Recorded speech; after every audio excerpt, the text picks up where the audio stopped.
So, is Brian Kelly a snake for the way he handled his departure from Notre Dame to LSU? Stay tuned, I'll let you know my thoughts. What is up, college football fans, fellow members of Mountaineer Nation? This is Coos, and welcome to another edition of Coos' Corner, your go-to channel for college sports with a heavy dose of these West Virginia Mountaineers. Before I get into the topic of the show, I want to ask that if you haven't yet, and if you like college sports videos almost every day, college football mainly, and then some college basketball coming up, I ask that you please hit that red subscribe button for me. If you like my video, give me the thumbs up button.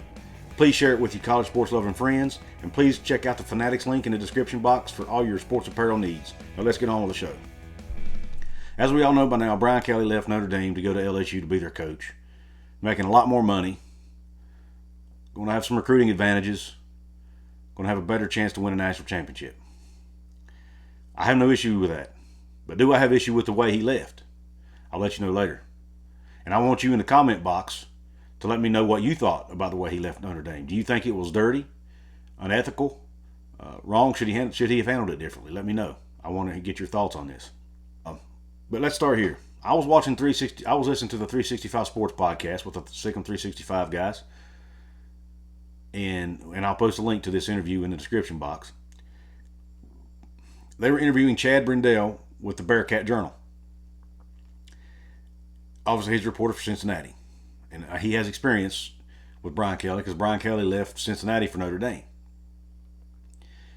But he had a couple stories about Brian Kelly, and I'm gonna share it with you. Number one, according to sources of Mr. Brendel, and the source he had was a Notre Dame reporter, at 8 p.m. this past Monday night, while Brian Kelly was in the living room of a Notre Dame recruit, he told the recruit that he learned his lesson by the way he left Cincinnati. In the meantime, while he told this kid that, his agent is inking a deal with LSU. All right. The other story that Mr. Brendel told dates back to when Kelly left Cincinnati. Now, according to Mr. Brendel, Cincinnati had just won the Big East. They were 12-0, undefeated, getting ready to play in a BCS bowl game. They were having a team banquet. Brian Kelly was standing up in front of the Cincinnati players, telling them how much he loved them, how much he cared about them, yada, yada. While he's speaking, the news is coming across the wire, and his players are reading it on their phones while he's speaking, that he's taking the job at Notre Dame. Okay? He doesn't mention this in his speech. After his speech is over, he walks off, gets escorted to a side room in the same building, mind you, by a couple state troopers, or a couple police officers. I don't know if they were state troopers, by a couple police officers, to a side room in the same building to do a live interview with ESPN about taking the Notre Dame job.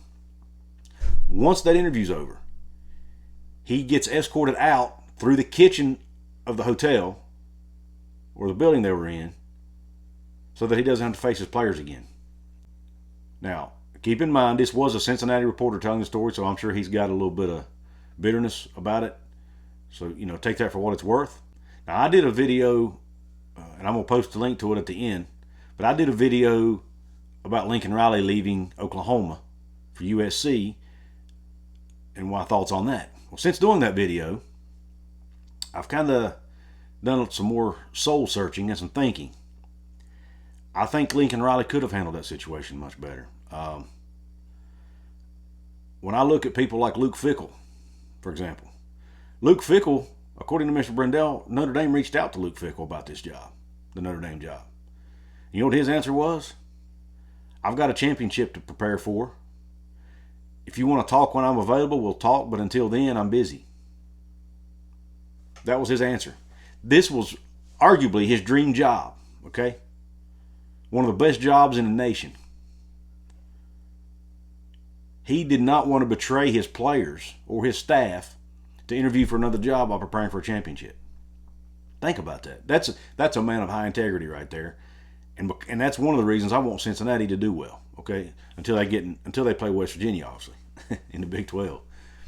But I want to root for that guy. That's the kind of guy I want to root for.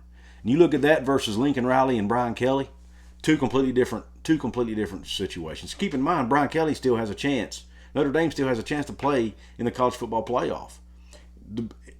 If complete chaos happens this weekend in these championship games, Notre Dame could still get in the CFP. Yet he chose to leave anyway and go to another school. Now, also, you look at Marcus Freeman, the new coach at Notre Dame. Most of the staff at Notre Dame have chosen to stay and coach with Marcus Freeman versus going to LSU and coaching for Brian Kelly, where they could make a lot more money. LSU pays a lot better than Notre Dame does. Brian Kelly was making less than $3 million a year at Notre Dame, base salary. Think about that. LSU's paying him $9.5 million a year.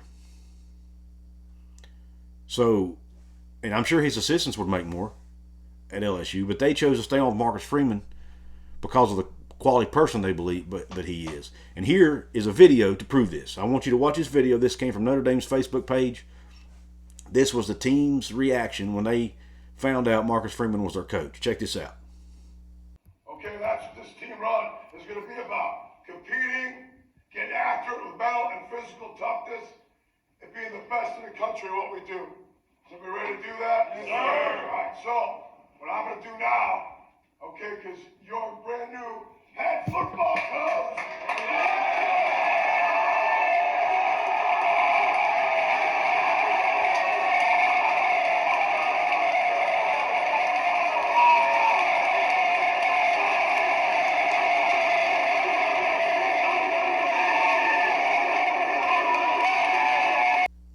Now, when you look, now I hope you enjoyed the video. I thought it was awesome. That's the kind of stuff you like to see in sports.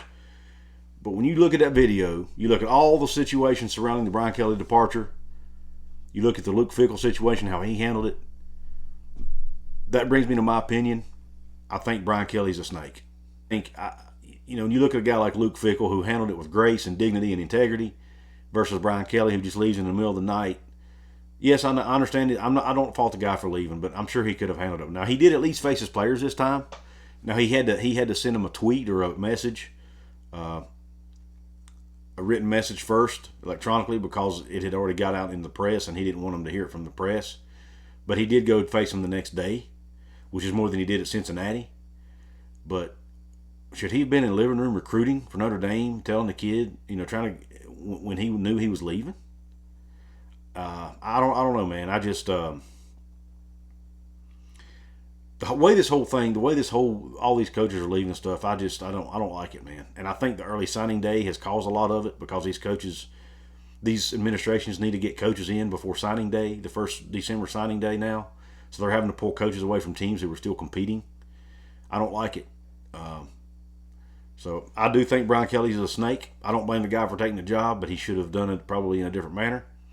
I also now think, now that the controversy about Lincoln Riley has come out about one of his potential assistants maybe recruiting for USC while he was on staff at Oklahoma, that raises a red flag to me as well. I just don't like that whole situation either anymore. I've kind of changed my mind on that as well. I don't know, man. I think there's ways to handle things with integrity and class and dignity. And I don't think Lincoln Riley and Brian Kelly necessarily did those things the right way. So anyway, well, listen, please, if you let me know in the comments what you think. Is Brian Kelly a snake? Did he handle it right? Should he have handled it differently? Also, don't forget the Fanatics link. Go check it out if you want to buy apparel with your favorite team on it. If you use this link, I'll get commission. It'll really help me out, help me grow this channel, help me give you guys better quality content. Don't forget to subscribe. Don't forget to give me the thumbs up if you liked the video. Thumbs down if you didn't. Here's the video about Lincoln Riley I told you about if you want to check it out. I appreciate you tuning in. Until next time.